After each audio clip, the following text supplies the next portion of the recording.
ಪ್ರೈಸಲು ದೇವರ ಪರಿಶುದ್ಧ ನಾಮಕ್ಕೆ ಸ್ತೋತ್ರ. ಪ್ರಿಯರೇ, ಅನುದಿನದ ವಾಕ್ಯ ಭಾಗಕ್ಕಾಗಿ ನಿಮ್ಮನ್ನ ಸ್ವಾಗತಿಸ್ತಿದ್ದೆ. ಬನ್ನಿ ದೇವರ ವಾಕ್ಯವನ್ನ ಓದಿಕೊಳ್ಳೋಣ. ಲೂಕನು ಬರೆದ ಸುವಾರ್ತೆ 7ನೇ ಅಧ್ಯಾಯ 23ನೇ ವಚನ.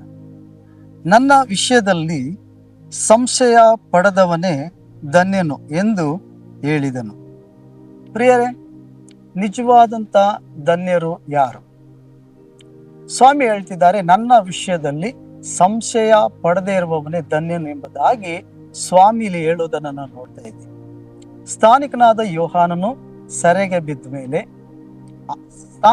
ಯೋಹಾನನು ತನ್ನ ಶಿಷ್ಯರನ್ನ ಸ್ವಾಮಿ ಬಳಿಗೆ ಕಳಿಸುವುದನ್ನು ನಾವು ನೋಡ್ತೀವಿ. ಬರಬೇಕಾಗಿರೋ ಮೇಸೆಯ ನೀನು, ನಾವು ಮತ್ತೊಬ್ಬನ ದಾರಿಯನ್ನು ನೋಡಬೇಕು ಎಂಬುದಾಗಿ ಹೇಳಿ ಕಳಿಸುವುದನ್ನ ನಾವು ನೋಡ್ತೀವಿ. ಆಗ ಸ್ವಾಮಿ ಹೇಳ್ತಾರೆ, ನೀವಿಲ್ಲಿ ಕಂಡಿದ್ದನ್ನ ನೋಡಿದ್ದನ್ನ ಹೋಗಿ ಯೋಹಾನನಿಗೆ ತಿಳಿಸಿರಿ. ನನ್ನ ವಿಷಯದಲ್ಲಿ ಸಂಶಯ ಪಡೆದೇ ಇರುವವನೇ ಧನ್ಯನು ಎಂಬುದಾಗಿ ಸ್ವಾಮಿ ಹೇಳ್ತಾರೆ. ಹಾಗಾದ್ರೆ ಸ್ವಾಮಿ ಸ್ಥಾನಿಕನಾದ ಯೋಹಾನ ಶಿಷ್ಯಂದಿರಿಗೆ ಹೇಳ್ತಿದ್ದಾರೆ, ಇಲ್ಲಿ ಕಂಡಿದ್ದನ್ನ ನೋಡಿದ್ದನ್ನ ಹೋಗಿ ಯೋಹಾನನಿಗೆ ತಿಳಿಸಿರಿ. ಇಲ್ಲಿ ಕಣ್ಣಿಲ್ಲದವನಿಗೆ ಕಣ್ಣು ಬರ್ತದೆ, ಕುಂಟರು ಎದ್ದು ನಡೆದಾಡ್ತಾರೆ, ಕುಷ್ಠರೋಗಿಗಳು ಶುದ್ಧರಾಗ್ತಾರೆ, ಕಿವುಡರಿಗೆ ಕಿವಿಗಳು ತೆರೆಯಲ್ಪಡುತ್ತದೆ, ಮೂಕರು ಮಾತನಾಡ್ತಾನೆ ಎಂಬುದಾಗಿ ಯಾರ ವಿಷಯವಾಗಿ ಬರೆಯಲ್ಪಟ್ಟಿದೆಯೋ ಆ ವ್ಯಕ್ತಿ ನಾನೇ ಎಂಬುದಾಗಿ ಆತನಿಗೆ ತಿಳಿಸಿರಿ. ನನ್ನ ವಿಷಯದಲ್ಲಿ ಸಂಶಯ ಪಡೆದೇ ಇರುವವನೇ ಧನ್ಯನು ಎಂಬುದಾಗಿ ಸ್ವಾಮಿ ಸ್ಥಾನಿಕನಾದ ಯೋಹಾನನ ಶಿಷ್ಯಂದಿರಿಗೆ ಹೇಳಿ ಎಂಬುದಾಗಿ ಹೇಳಿ ಕಳಿಸ್ತಿದ್ದ. ಯೋಹಾನನ ಪ್ರಶ್ನೆಗೆ ಸ್ವಾಮಿಯ ಉತ್ತರವಾಗಿತ್ತು. ಸ್ಥಾನಿಕನಾದ ಯೋಹಾನನು ಆತನು ಸೆರೆಯಲ್ಲಿ ಬಿದ್ದ ಮೇಲೆ ಆತನು ಅನುಮಾನಿಸಿದ ದೇವರನ್ನ. ಕ್ರಿಸ್ತನ ವಿಷಯದಲ್ಲಿ ಅನುಮಾನ ಉಂಟಾಯ್ತು ಆತನಿಗೆ. ನಿಜವಾದ ಕ್ರಿಸ್ತನು ಈತನೇನ? ಮೇಸಯ್ಯ ಅಂದ್ರೆ ಈತನೇನ? ಹಾಗಾದ್ರೆ ಮೇಸಯ್ಯ ಅಂತಂದ್ರೆ ನಮ್ಮನ್ನ ಬಿಡುಗಡೆ ಮಾಡುವವನಲ್ವ? ಮೇಸಯ್ಯ ಕ್ರಿಸ್ತನು ಅಂತಂದ್ರೆ ನಮ್ಮನ್ನ ಸಂರಕ್ಷಿಸುವವನು, ಕೇಡುಗಳಿಂದ, ಸಮಸ್ಯೆಯಿಂದ, ಶತ್ರುಗಳಿಂದ ನಮ್ಮನ್ನ ಕಾಪಾಡುವವನಲ್ವಾ? ಹಾಗಾದ್ರೆ ನಾನು ಸರಿಯಲ್ಲಿ ಇದ್ದೀನಲ್ಲ, ನಾನು ಕಷ್ಟದಲ್ಲಿ ಇದ್ದೀನಲ್ಲ, ಹಾಗಾದ್ರೆ ನನ್ನ ಬಳಿಗೆ ಯಾಕೆ ಕ್ರಿಸ್ತನು ಬಂದು ಬಿಡುಗಡೆ ಮಾಡಲಿಲ್ಲ? ಈತನೇ ನಿಜವಾದ ಮೇಸಯ್ಯನೋ ಅಥವಾ ನಾವು ಬೇರೆಯವ್ರನ್ನ ನೋಡಬೇಕು ಅನ್ನೋ ಅನುಮಾನ ಯೋಹಾನನಲ್ಲಿ ಬಂತು.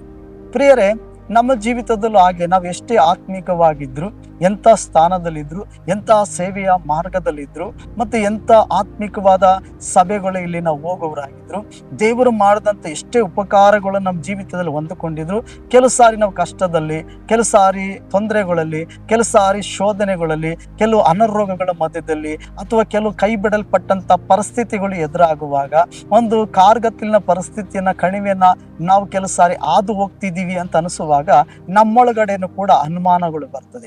ನಾವು ಕೂಡ ಸಂದೇಹ ಪಡುವರಾಗಿರ್ತೀವಿ. ನಾವುಗಳು ಕೂಡ ದೇವರನ್ನ ನಾವು ಅನುಮಾನಿಸ್ತೀವಿ. ಅಯ್ಯೋ, ದೇವ್ರು ಇದ್ದಿದ್ರೆ ನನ್ನ ಜೀವಿತದಲ್ಲಿ ಹೀಗೆಲ್ಲ ಯಾಕೆ ಆಗ್ಬೇಕಾಗಿತ್ತು? ನಿಜವಾಗ್ಲೂ ದೇವರಿದ್ದಾನ ಎಂಬ ಅನುಮಾನ ನಮ್ಮೊಳಗಡೆ ಬರ್ತದೆ. ಎಷ್ಟೋ ಸಾರಿ ನಾವು ದೇವರನ್ನ ಅನುಮಾನಿಸ್ತೀವಿ, ಎಷ್ಟೋ ಸಾರಿ ಸಂಶಯ ಪಡ್ತೀವಿ ದೇವರ ಕಾರ್ಯಗಳಲ್ಲಿ. ಇದು ನಡೀತದ, ಇದು ಆಗ್ತದ, ದೇವ್ರು ಖಂಡಿತ ಇದನ್ನ ಮಾಡ್ತಾನ ಎಂಬುದಾಗಿ ಎಷ್ಟೋ ಸಾರಿ ನಾವು ದೇವರನ್ನ ಪರೀಕ್ಷೆ ಮಾಡ್ತಾನೆ ಇರ್ತೀವಿ. ಪ್ರೇರೆ, ಎಷ್ಟೋ ಸಾರಿ ನಾವು ದೇವರನ್ನ ದುಃಖಪಡಿಸೋರಾಗಿರ್ತೀವಿ. ಆರೋಗ್ಯ ವಿಷಯದಲ್ಲಾಗಿರ್ಬೋದು, ಕುಟುಂಬ ವಿಷಯದಲ್ಲಾಗಿರ್ಬೋದು, ಸಾಲದ ವಿಷಯದಲ್ಲಾಗಿರ್ಬೋದು, ಆತ್ಮಿಕವಾದ ವಿಷಯಗಳಲ್ಲಾಗಿರ್ಬೋದು, ಅಥವಾ ದೇವರು ವಾಗ್ದಾನ ಮಾಡಿದಂಥ ವಿಷಯಗಳಲ್ಲಾಗಿರ್ಬೋದು, ಮತ್ತೆ ದೇವರು ಮಾಡಿದಂಥ ವಾಗ್ದಾನವನ್ನ ನಮ್ಮ ಜೀವಿತದಲ್ಲಿ ನೆರವೇರ್ತದ ಇಲ್ವೋ ಅನೇಕ ಸಾರಿ ನಾವು ಸಂದೇಹ ಪಡುವವರಾಗಿರ್ತೀವಿ ನಮ್ಮ ಜೀವಿತದಲ್ಲಿ. ಕೆಲವರು ಪ್ರಾರ್ಥನೆ ಮಾಡುವಾಗ ಹೋಗೋದಕ್ಕಿಂತ ಮುಂಚಿತವಾಗೇ ಸಂದೇಹ. ಅಯ್ಯೋ, ನಮ್ಮ ಪ್ರಾರ್ಥನೆಗೆ ದೇವರು ಉತ್ತರ ಕೊಡ್ತಾನೆ ಇಲ್ವೋ, ನಾವು ಮಾಡೋ ಪ್ರಾರ್ಥನೆ ದೇವ್ರು ಕೇಳ್ತಾನೆ ಇಲ್ವೋ, ಅನುಮಾನದಲ್ಲೇ ಹೋಗ್ತಾರೆ. ಆದ್ರಿಂದ ಯೇಸುಸ್ವಾಮಿ ಹೇಳ್ತಾನೆ, ನನ್ನ ವಿಷಯದಲ್ಲಿ ಸಂಶಯ ಪಡದೆ ನಂಬಿಕೆ ಇಟ್ಟು ಯಾರು ಪ್ರಾರ್ಥಿಸ್ತಾರೋ ಅವರು ನಿಜವಾದ ಧನ್ಯರು. ಹಾಗಾದ್ರೆ ದೇವರ ವಿಷಯದಲ್ಲಿ, ಯೇಸು ಕ್ರಿಸ್ತನ ವಾಕ್ಯಗಳ ವಿಷಯದಲ್ಲಿ, ವಾಗ್ದಾನ ವಿಷಯದಲ್ಲಿ, ಬೇಡಿಕೊಳ್ಳುವ ವಿಷಯದಲ್ಲಿ ಸಂಶಯ ಪಡೆದವರಾಗಿದ್ದೀರಾ?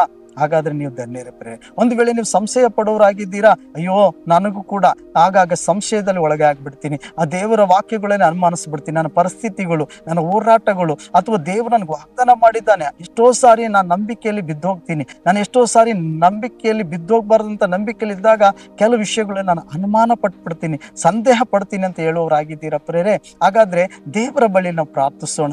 ದೇವರ ವಿಷಯದಲ್ಲಿ ನಾವು ಸಂದೇಹ ಪಡದೆ ಜೀವಿಸುವುದಕ್ಕೆ ನಮ್ಮ ನಮ್ಮನ್ನ ಬಲಪಡಿಸು ಎಂಬುದಾಗಿ ಒಪ್ಪಿಸಿ ಪ್ರಾರ್ಥನೆ ಮಾಡೋಣ ಬನ್ನಿ. ಯಾಕೆಂದ್ರೆ ದೇವರ ವಾಕ್ಯ ಹೇಳ್ತದೆ, ನನ್ನ ವಿಷಯದಲ್ಲಿ ಸಂಶಯ ಪಡದೇ ಇರುವವನೇ ಧನ್ಯ. ಎಷ್ಟೋ ವರ್ಷ ಆಗಿರ್ತದೆ ಯೇಸು ಸ್ವಾಮಿ ನಂಬಿ, ಎಷ್ಟೋ ವರ್ಷಗಳಿಂದ ಯೇಸು ಕ್ರಿಸ್ತನ ಹಿಂಬಾಲಿಸ್ತಾ ಬರ್ತಾ ಇರ್ತೀವಿ.